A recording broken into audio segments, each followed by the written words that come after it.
Hello students, welcome to ADMBIC online classes. Class 10 subject home science unit 2 में आप पढ़ेंगे chapter 6 water source of water utilization of purification. I mean जल, ठीक है, जल प्राप्ति के स्रोत, उपयोग एवं शुद्धिकरण। ठीक है, इस चैप्टर में आप जल प्राप्ति के स्रोत, उपयोग एवं शुद्धिकरण के बारे में पढ़ेंगे। डियर स्टूडेंट, परीक्षण से यह सिद्ध हो चुका है कि भोजन के बिना मनुष्य 40 दिन तक जीवित रह सकता है।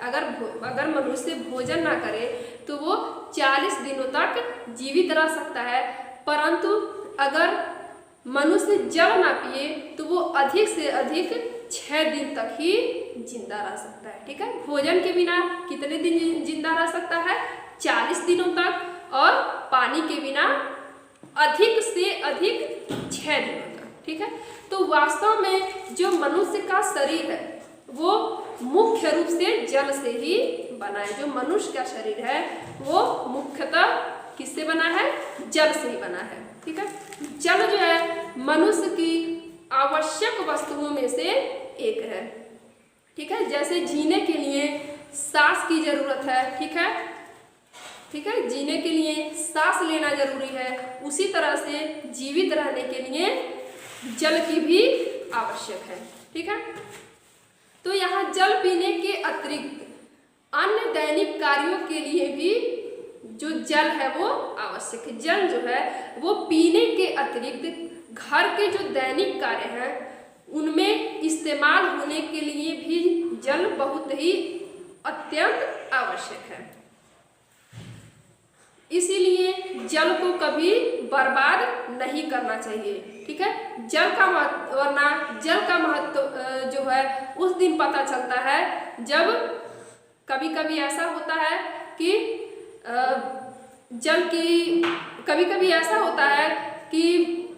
जो जल है, ठीक है, जब बड़े बड़े शहरों में जब जल नहीं आता है, ठीक है, तो क्या होता है कि जो व्यवस्था है,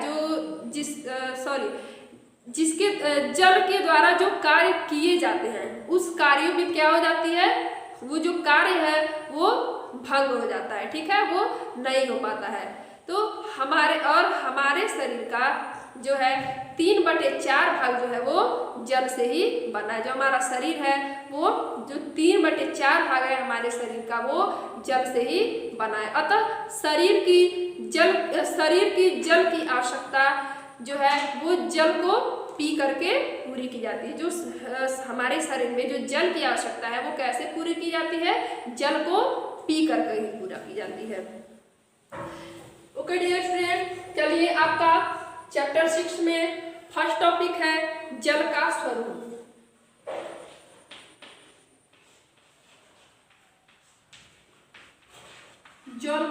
जल का स्वरूप, जल का स्वरूप। डियर फ्रेंड, प्राचीन काल में जो जल है, ठीक है, उसको लोग एक तत्व के रूप में माना जाता था। जो जल है प्राचीन काल में एक तत्व माना जाता है, परंतु वैज्ञानिक जब इसकी खोज करने लगे तो उन्होंने यह सिद्ध किया कि जल जो है वो कोई तत्व नहीं है। जल क्या है? कोई तत्व नहीं है, बल्कि ऑक्सीजन और हाइड्रोजन का एक यौगिक है। जल क्या है? ऑक्सीजन और हाइड्रोजन का एक यौगिक है।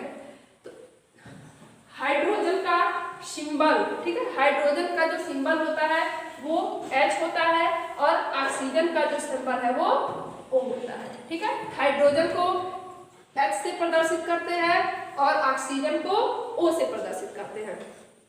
तो जो जल है, ठीक है, वो जल में 2 अंश हाइड्रोजन का, जल में हाइड्रोजन का 2 अंश मतलब कि H2। ठीक है, जल में ऑक्सीजन का 2 अंश मीन H2 और 1 अंश ऑक्सीजन का होता है, प्लस 1 अंश जो होता है वो ऑक्सीजन का होता है। हाइड्रोजन हाइड्रोजन को किससे प्रदर्शित करेंगे, H से। तो जल में हाइड्रोजन का 2 अंश, तो उसको ऐसे लिखेंगे H2, और ऑक्सीजन का प्रतीक है O, तो ऑक्सीजन का 1 अंश मीन्स H2 और प्लस O, ठीक है, से जो है जल बनता है। ठीक है, इन दोनों के मिश्रण से क्या बनता है, जल बनता है H2O। ठीक है, H2 प्लस O बराबर H2O। ये क्या है, ये जल का रासायनिक सूत्र है। जो H2 है, H2O है, ये जल का रासायनिक सूत्र है।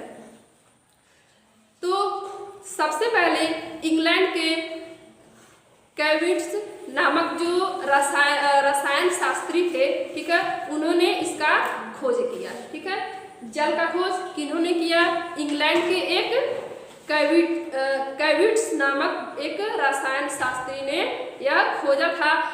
ठीक है, कि जल एक तत्व नहीं है बल्कि यह हाइड्रोजन गैस, ठीक है, हाइड्रोजन गैस और ऑक्सीजन गैस का क्या है, एक मिश्रण है। ठीक है, हाइड्रोजन और ऑक्सीजन गैस के मिश्रण से क्या बनता है, जल बनता है।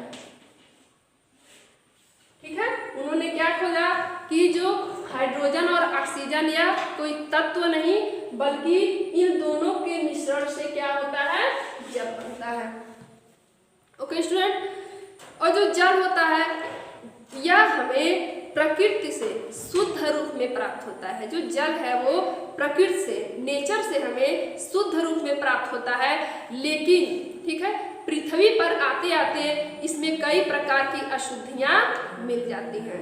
वैसे तो प्रकृति से जल एकदम शुद्ध मात्रा में प्राप्त होता है, लेकिन जब ये हमारे पृथ्वी पर आती है तो इसमें बहुत सारी अशुद्धियां मिल जाती हैं।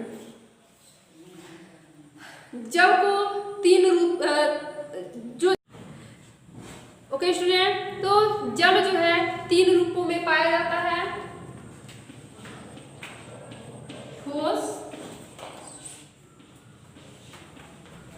द्रव और वाष्प। जल जो है 3 रूपों में पाया जाता है, ठोस, द्रव और वाष्प। तो सबसे पहले है ठोस। तो ठोस जो है, जल को ठोस रूप में, जो जल का ठोस रूप होता है उसको कहा जाता है बर्फ। जो जल का ठोस रूप होता है उसको कहा जाता है बर्फ। ठीक है, यदि जल को 0 डिग्री सेंटीग्रेड, यदि जल को 0 डिग्री सेंटीग्रेड, ठीक है, यदि जल को 0 डिग्री सेंटीग्रेड में, ठीक है, तापमान पर लाया जाए, ठीक है, यदि जल को 0 डिग्री सेंटीग्रेड तापमान में लाया जाए तो जल ठोस के रूप में बदल देता है। वंस अगेन, जब जल को, ठीक है, ठीक है, जल को 0 डिग्री सेंटीग्रेड, ठीक है, तापमान में लाया जाता है तो जो जल होता है ठोस के रूप में बदल जाता है, मतलब कि बर्फ बन जाता है। ठीक है, क्या बन जाता है, बर्फ बन जाता है। और जब बर्फ वायुमंडल की उष्मा के, जब बर्फ को वायुमंडल का उष्मा मिलता है तो ये फिर से किस में बदल जाता है, द्रव में बदल जाता है। जो हमारा वायुमंडल है क्या है, गर्म है। ठीक है, तो जब बर्फ जो है वायुमंडल की जब गर्मी मिलती है बर्फ को, तो ये फिर से किस रूप में आ जाता है, जल के रूप में आ जाता है। ठीक है, आई होप आपको समझ में आया होगा ठोस। नेक्स्ट है द्रव। द्रव जो होता है यह जल की पहली अवस्था है। ठीक है, जल पहले कैसा होता है, द्रव होता है, ना कि ठोस होता है, ना कि वाष्प होता है। तो द्रव जो है वो क्या है, जल की पहली अवस्था। तो जो द्रव होता है ये जल की पहली अवस्था है। तो 1 ग्राम जल को, मान लीजिए हमने क्या लिया, 1 ग्राम जल लिया, ठीक है, और इसको 0 डिग्री सेंटीग्रेड, ठीक है, 0 डिग्री सेंटीग्रेड को बर्फ में परिवर्तित करना है। ठीक है, अगर हमने क्या किया, 1 ग्राम जल लिया, ठीक है। 1 ग्राम क्या किया, जल लिया, उसको 0 डिग्री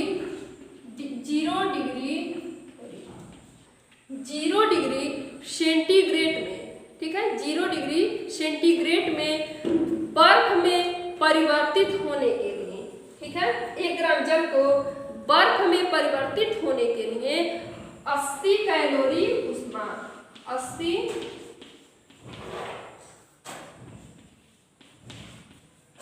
कैलोरी ऊष्मा, ठीक है। 1 ग्राम जल को बर्फ में बनने के लिए, मतलब कि 0 डिग्री सेल्सियस में बर्फ में परिवर्तित होने के लिए 80 कैलोरी ऊर्जा को निष्कासित करता है, ठीक है।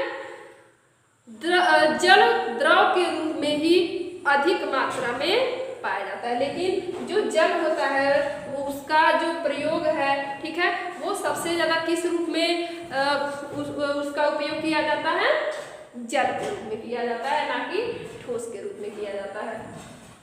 नेक्स्ट है वाष्प। नेक्स्ट क्या है, नेक्स्ट है वाष्प। 1 ग्राम जल को 100 डिग्री सेंटीग्रेड की वाष्प में, ठीक है,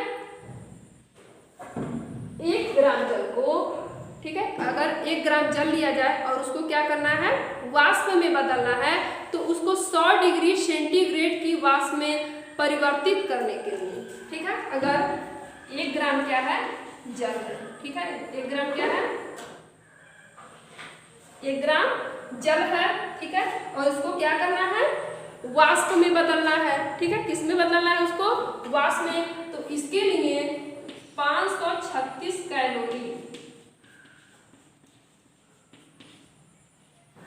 536 कैलोरी, ठीक है, 536 कैलोरी ऊष्मा की जरूरत पड़ती है। अगर जल को वाष्प रूप में परिवर्तन करना है तो क्या करना, 1 ग्राम जल है, ठीक है, और उसको 536 1 ग्राम जल को, ठीक है, 100 डिग्री सेल्सियस, ठीक है, जैसे अगर बर्फ बनाना हो तो 0 डिग्री सेल्सियस, और अगर उसको वाष्पित करना है, वाष्प बनाना है, तो उसको 100 डिग्री सेल्सियस, ठीक है, 100 डिग्री सेल्सियस की वाष्प में परिवर्तित करने के लिए 536 कैलोरी ऊर्जा की आवश्यकता होती है, ठीक है।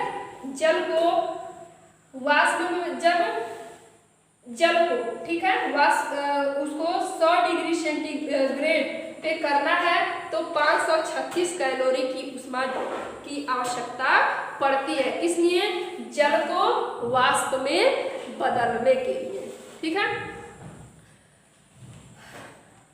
जो जल का